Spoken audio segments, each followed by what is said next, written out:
4 minutes after 7 o'clock in Trinidad and Tobago. Well, let's focus on someone who was one of our award recipients on Monday. It was long overdue, the award ceremony. The excuse of COVID-19 was really ridiculous as to why we couldn't have national awards for those who place tremendous value in national awards, because they are part of the national landscape. But eventually we did have the awards held, and one of those recipients is Reeanna Harrilal, a former broadcast journalist by profession. Her extensive media experience of 15 years spans newspapers, radio and television.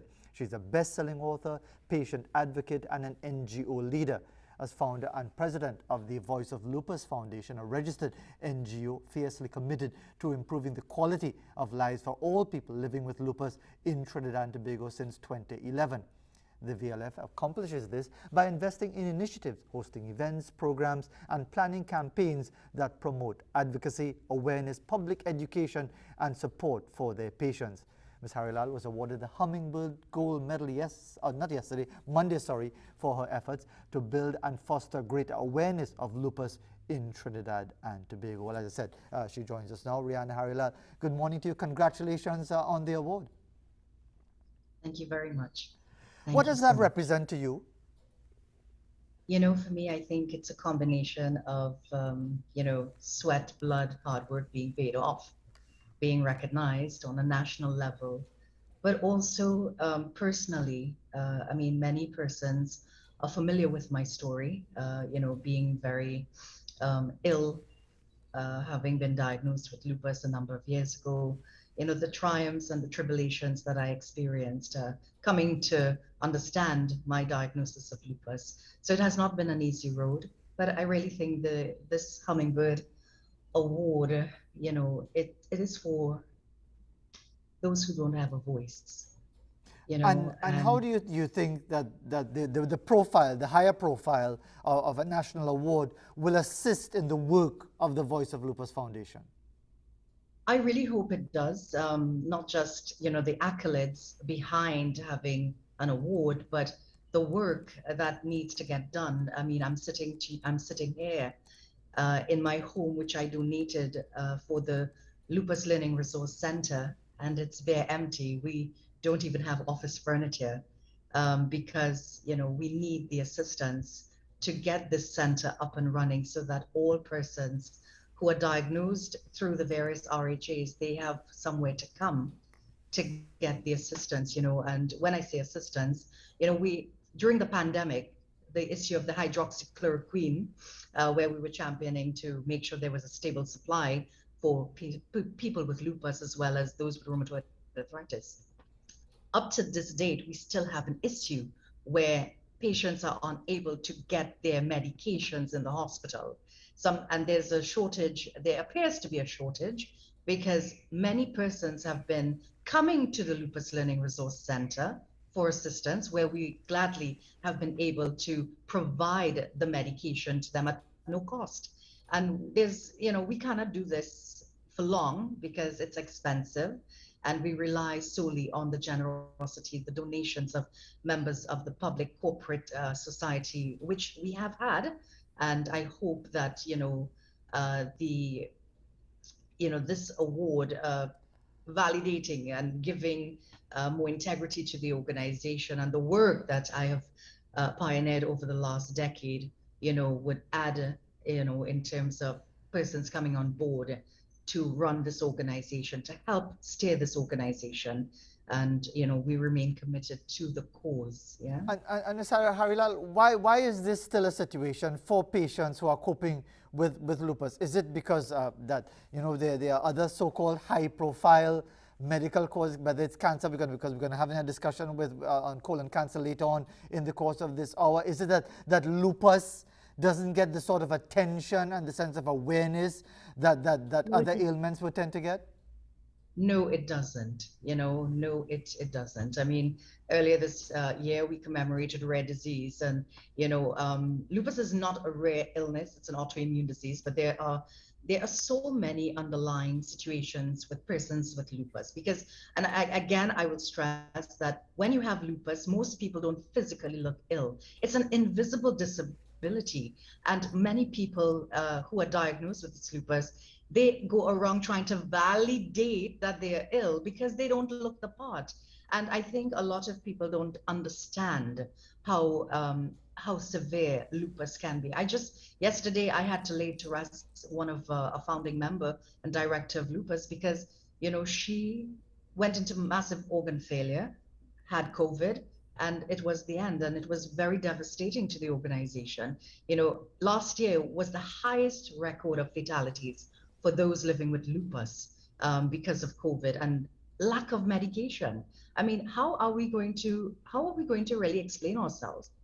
These are crucial medications needed to keep persons in, I wouldn't say the word remission, but to help control their symptoms. When you look at the drug hydroxychloroquine, I mean, it is used to control joint pains and also to manage the disease. And again, since 2020, while I was in hospital abroad, I was lobbying the government, please, because people were hoarding the medication.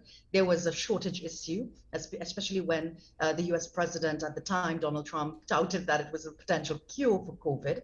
And I think we are still seeing the ripple effects of that because, again, I'm stressing, I mean, every day people with lupus are showing up at our office begging for their prescriptions to be filled because they cannot access it at the nation's hospitals. There have been a shortage. I mean, we have cases where people in San Fernando who attend the rheumatology clinic, they have to find themselves touting all over Hoover, Sandy Grande, Arima, Port of Spain, St. James, trying to get their prescriptions filled. And I think more needs to be done. And therefore, Ms. Harrilal, I mean, I don't mean to pour cold water on the award because, I mean, of course, you've gotten a national award.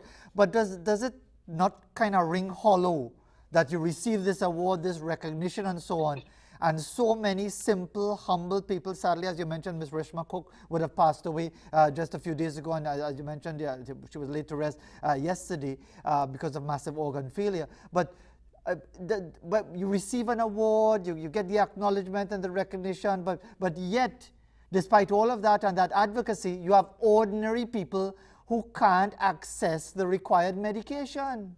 Exactly, and it's bittersweet, and it's bittersweet. Yes, it's wonderful to be honored by your country, but it doesn't transcend to health. It doesn't transcend to the support and the right, things being done for the community that I represent, which is lupus patients. I mean, we're not very big. I mean, it's not like thousands of us out there, but every life matters, and I am exhausted, beyond exhausted, lobbying for years, trying to get the right resources in place for those who suffer like myself. And just so we could understand, because the hydrochloroquine thing has become a big discussion around the whole COVID-19 situation and that it really should not be prescribed for COVID-19. Is that the number one form of relief or from the symptoms of lupus, so that we could understand clearly? Yes. So most patients, once they're diagnosed with systemic lupus, they are placed on hydroxychloroquine as well as other drugs, immune suppressants, mostly the steroids and what have you. I mean, even chemo drugs, even chemo type drugs. Many patients who have massive organ failure and involvement, they have to do something called cyclophosphamide, which is chemotherapy. But yes, many persons who are diagnosed with systemic lupus, even those with rheumatoid arthritis, they rely on this drug to help minimize the effects of the disease and to prevent the disease from spreading or getting worse. And many persons have had that interruption in their regime. I have patients telling me, Ms. Harrilal, I have to take 2 hydroxychloroquine a day. I am down to just taking 1 because I need to stretch it because I don't know when I'm going to be able to get it at the hospital. I can't afford it outside. There has been an increase in the price. A lot of people are telling me that they can't because many lupus patients don't work. I mean, I'm not going to lie to you. I'm sitting here as a national awardee with a Hummingbird Gold Medal. I receive public disability. I live on disability. My food card was just cut in the beginning of January, not just myself. How many patients who have been relying on the social grant to get by because they can't find work because their bodies just simply cannot cope. You know, I mean, I lost my career. I dedicated my life to build awareness, but I live on disability. First I was on public assistance, then I finally got disability. Now my food card was cut because why? Changes had to be made, right?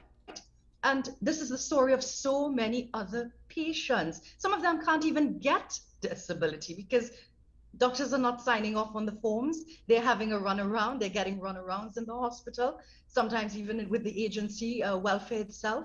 You know, so the story is, I mean, if I tilt my camera every month, that's what we're doing. We have to feed our patients. We have to feed them. We have to take care of them.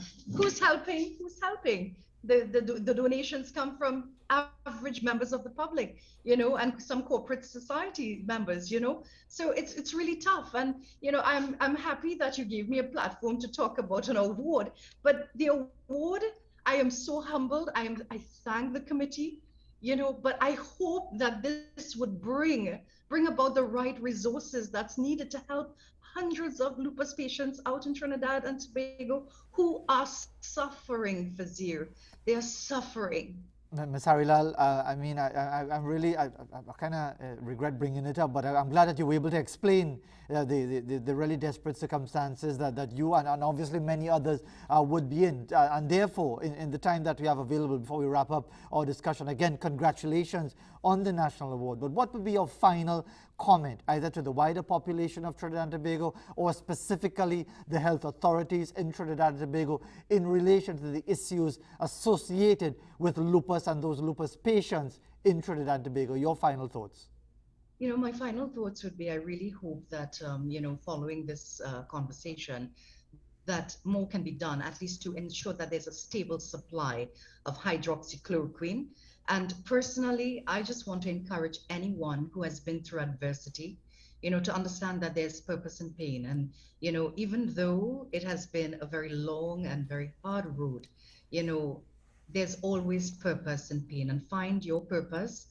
For me, it was to advocate. It was to become an advocate. It was to represent, you know, a specific cause and to be the voice for my patients.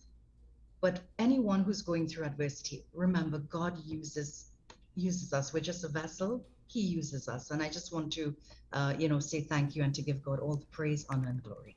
Reeanna Harrilal, congratulations again on the award. Thank you very much indeed for taking the time and being so open and forthright with the circumstances that not the others face, but yourself, that you would face in relation to coping with lupus in Trinidad and Tobago. Thank you very much once again.